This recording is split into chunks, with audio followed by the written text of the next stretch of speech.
I am honored to introduce a woman who has been an inspiration to millions, who has been living with HIV for 11 years, the co-founder of the Pediatric AIDS Foundation, Elizabeth Glaser. Thank you.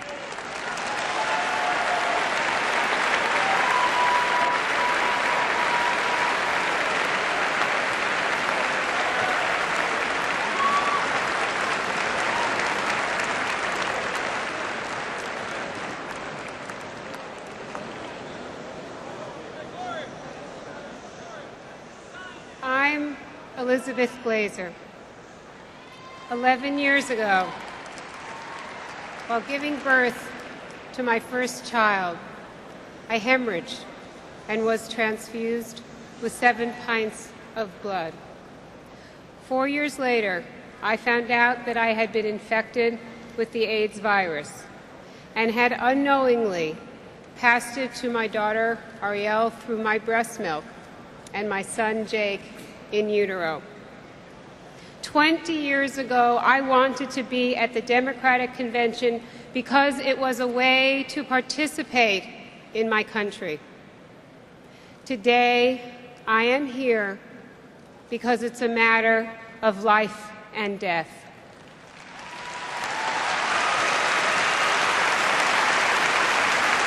Exactly 4 years ago, my daughter died of AIDS. She did not survive the Reagan administration. I am here because my son and I may not survive 4 more years of leaders who say they care but do nothing.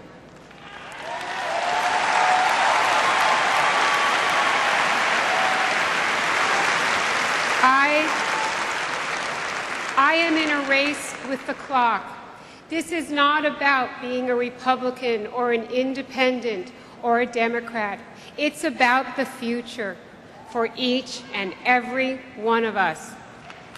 I started out just a mom fighting for the life of her child, but along the way, I learned how unfair America can be today, not just for people who have HIV, but for many, many people, poor people, gay people, people of color, children. A strange spokesperson for such a group, a well-to-do white woman. But I have learned my lesson the hard way, and I know that America has lost her path and is at risk of losing her soul. America, wake up. We are all in a struggle between life and death.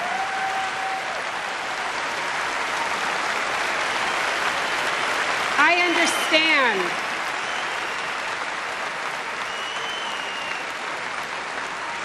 understand the sense of frustration and despair in our country because I know firsthand about shouting for help and getting no answer. I went to Washington to tell Presidents Reagan and Bush that much, much more had to be done for AIDS research and care, and that children couldn't be forgotten.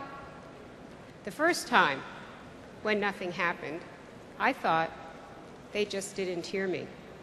The second time, when nothing happened, I thought maybe I didn't shout loud enough.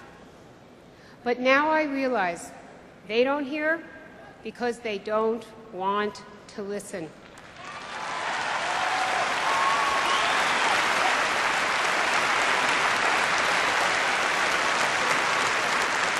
When you cry for help and no one listens, you start to lose your hope. I began to lose faith in America. I felt my country was letting me down, and it was. This is not the America I was raised to be proud of. I was raised to believe that others' problems were my problems as well. But when I tell most people about HIV in hopes that they will help and care, I see the look in their eyes. It's not my problem, they're thinking. Well, it's everyone's problem. And we need a leader who will tell us that.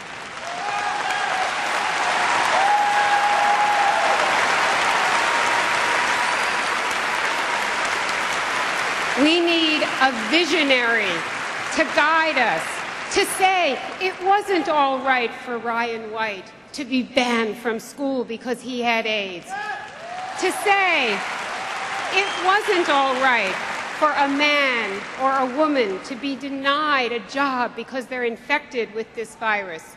We need a leader who is truly committed to educating us. I believe in America, but not with a leadership of selfishness and greed, where the wealthy get health care and insurance and the poor don't. Do you know how much my AIDS care costs? Over $40,000 a year. Someone without insurance can't afford this. Even the drugs that I hope will keep me alive are out of reach for others. Is their life any less valuable? Of course not. This is not the America I was raised to be proud of, where rich people get care and drugs that poor people can't. We need health care for all.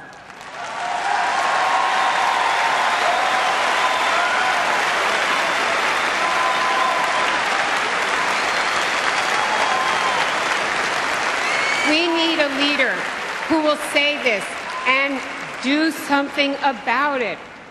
I believe in America, but not a leadership that talks about problems but is incapable of solving them.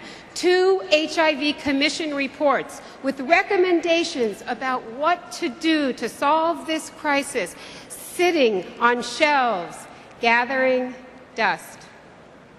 We need a leader who will not only listen to these recommendations, but implement them.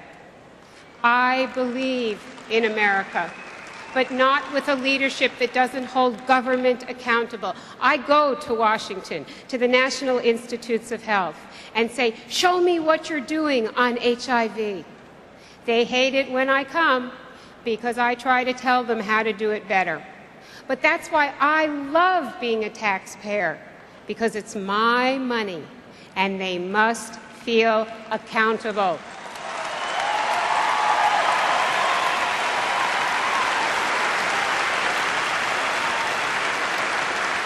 I believe in an America where our leaders talk straight. When anyone tells President Bush that the battle against AIDS is seriously underfunded, he juggles the numbers to mislead the public into thinking we're spending twice as much as we really are. While they play games with numbers, people are dying. I believe in America, but in America where there is a light in every home. 1,000 points of light just wasn't enough. My house has been dark for too long.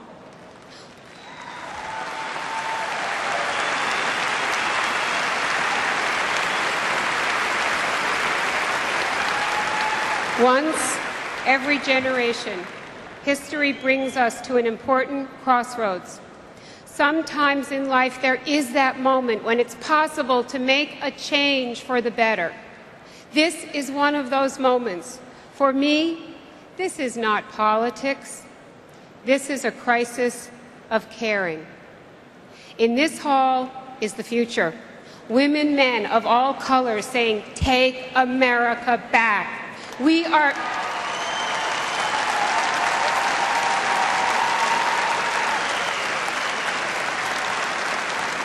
just real people wanting a more hopeful life. But words and ideas are not enough. Good thoughts won't save my family. What's the point of caring if we don't do something about it? A president and a Congress that can work together so we can get out of this gridlock and move ahead. Because I don't win my war if the president cares and the Congress doesn't. or if the Congress cares and the President doesn't support the ideas.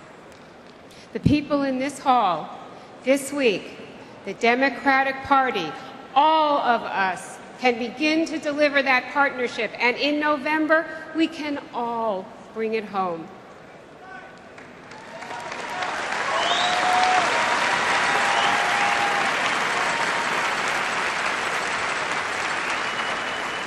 My daughter lived 7 years, and in her last year, when she couldn't walk or talk, her wisdom shone through. She taught me to love when all I wanted to do was hate. She taught me to help others when all I wanted to do was help myself. She taught me to be brave when all I felt was fear. My daughter and I loved each other with simplicity. America, we can do the same. This was the country that offered hope. This was the place where dreams could come true, not just economic dreams, but dreams of freedom, justice, and equality. We all need to hope that our dreams can come true. I challenge you to make it happen, because all our lives, not just mine, depend on it. Thank you.